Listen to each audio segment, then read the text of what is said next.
Welcome back here on Metal Nation. Today we're being joined by the amazing Sabrina Kihlstrand of Ice Age, all the way from Sweden. How are you doing? I'm fine. It's an ordinary evening here in Gothenburg, Sweden, and the weekend coming, and everything is just perfect. Nice. Well, congratulations on the release of Breaking the Ice. Thank you. It's really amazing to finally, I must say, have this record out. It's not like we've been an active band for 28 years or so, but it's sort of it's a really great feeling to have it out finally. I was going to say it's got to be amazingly fulfilling after 3 decades to finally get it out there. Yeah, it is. If someone had told me a few years ago that this would happen or that I would play music again at all, I wouldn't have believed it at all. So this is really almost a surreal feeling to do this. And of course, I really missed music a lot during those years away from it, and I didn't realize until I started to play again. It feels like so. Yeah, I'm on top of the world. And we're all absolutely thrilled that you guys did come back together and make this album. For those who aren't really familiar with Ice Age, who either weren't around in that era or, a lot of people in North America weren't in on the European scene, you guys released, I think, 4 demos between 86 and 90 before Bad Management ultimately led to you guys calling it quits and you guys started Idiot Rules. What actually happened back then? Yeah, it's a lot of things happened. For me, it was the band came in contact with management. It didn't work out well. At least it didn't for me. I felt very unhappy, and I felt kind of forced to leave the band. I offered to play the last tour, which was already lined up for 20 gigs in the UK. And in the middle of the tour, everything went really crazy. And it ended up, the manager threw me out from the tour bus and threatened to kill me if he ever saw me again. And that's what happened. Wow. So it was very, it was almost like in the middle of a movie or something. It was very unreal. No one said anything. It was everybody was just quiet, and it was a scary feeling to it. So I was thrown out the bus and made my way home to Gothenburg again. And after that, it hasn't been much music for me at all. And this was, I think, in the middle of '89. So it's a long time ago. Yeah, and I'm sure it had to be an extraordinarily difficult and painful decision to walk away from your own band initially anyway. It was, actually, to be really honest, I thought the girls would somehow go my way because we were the best of friends and doing everything together, almost like a little family. And when I said that this isn't working for me, I was hoping that they would understand and go my way. But unfortunately, that didn't happen.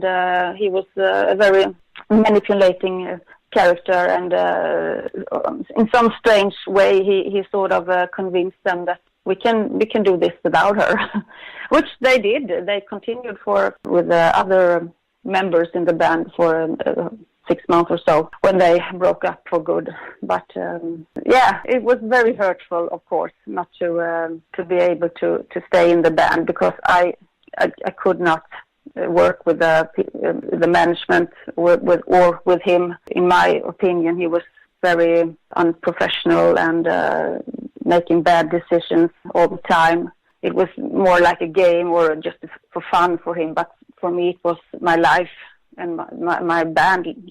I started the band a few years earlier, and I would rather take off than see it disintegrate into nothing and be a part of that. It wasn't forever, because obviously a few years ago you and Vicky decided to get back together and reform the band. What sort of sparked that decision to regroup? During all those years, we have been requested to do reunion gigs from time to time. We always said no, and But then I think it was in the beginning of 2014. We actually sat down and discussed it, and we both felt that yes, this could be fun. So we decided to reform the band. But unfortunately, not all the girls in the band could be able to. Pia, the other guitarist, she didn't want to have anything to do with it, and the drummer Tina, she was tempted to do it, but she was nowadays living in another part of Sweden and had difficulties to make it to rehearsals, and also her job did it impossible. So we started to look for a replacement at that time. So that's how it's come about. So we had this reunion gig took place in the beginning of 2015, and it was fantastic. It was so much fun, really. It was, I can't describe it. It was like finding my way home again, almost. You know, those 25 years off from music and off stage suddenly felt like 25 minutes or something. It was really strange. And you brought in some fantastic new talent, Andre Holmqvist from one of my favorite bands, Manimal, and of course, but Linnea Landstedt from Tyrannex. What do they bring to the Ice Age sound? I think Linnea, I mean, she's such a brilliant guitarist and a really amazing person, but also she's a bit younger than we are. So I think, of course, her guitar playing is, making the sound and the songs lift a bit. But I think her energy is what I sort of think of most. She has so much energy, and she's rubbed that off to us sometimes when we need it. And Andrea is steady as a rock. He's a really good drummer as well, and good drummers aren't that easy to find, not here in Gothenburg anyway. So we're very glad to have Andrea on drums, very, very glad to have him. And also his Victoria's husband, so that made it more easy for us. So, and Breaking the Ice, as you already know what I think of it, it's a fantastic album. You guys re-recorded 5 of your Demo Days classics and 5 new tracks. Mm-hmm. But did you know right away which 5 you were going to re-record, or did you guys sort of listen through them and jam some of them out a bit before deciding? Mm-hmm.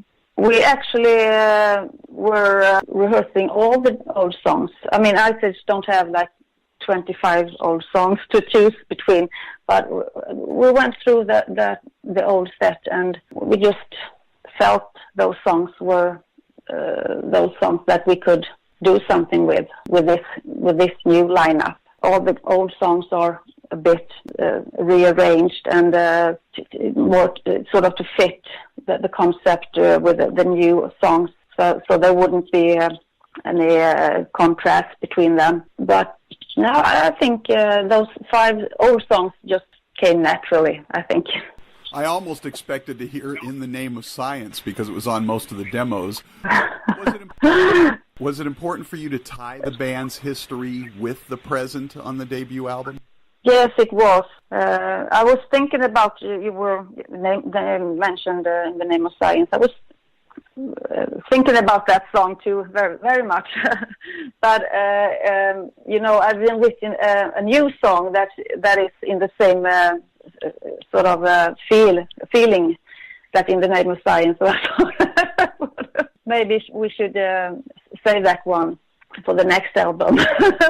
But of course, you're right. It was important to have the old and the new fitting together. Well, let's talk about some of the new songs. Hell or Nothing and Clever had a very venomous edge to them. And I'm sure some of that has to do with some of the people in your life, the bad management and other stuff across the years. Was it cathartic for you? Was it cathartic for you to write those tracks?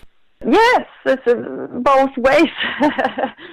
Of course, when it comes to lyrics, when it gets personal, you sort of relive some things. Like Hell or Nothing is very personal because it's about my old manager.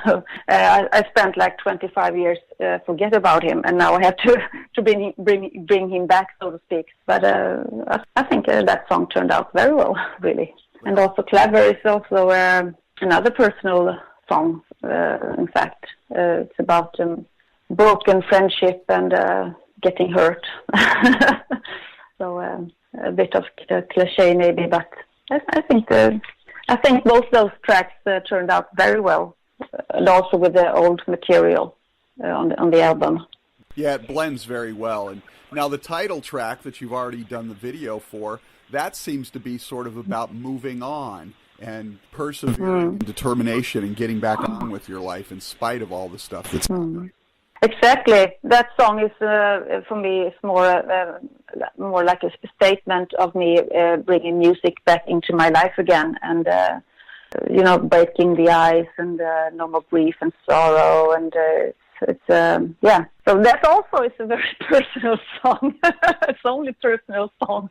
No, but it's right. It's about sort of coming back and look forward and not back. Now, while Clever might be my favorite track on the record, although that could change tomorrow, No Need to Bleed. No Need to Bleed is right there with it. It's actually Vicky who's co-written that song. Oh, it was Vicky. The bass player. That song is mainly Victoria's riff from the beginning. What I did was I just arranged a few of the parts in it, and I made my rhythm play more my place, I say, so to speak. Yeah, it's the first time Victoria is about to write music, and I think she's doing just great. So let's hope she's continue to do that in the future on the next album. Yeah, and there will be a next album, right? Yes, I definitely hope so.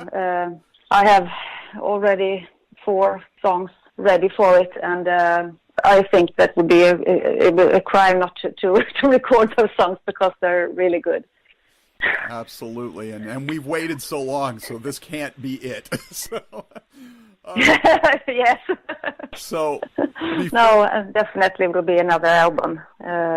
Hope, like I said, I know we will be quite busy now in the beginning of next year, and I really hope we can find some time, maybe in the end of next year, and enter the studio and start to record the new album. That would be awesome.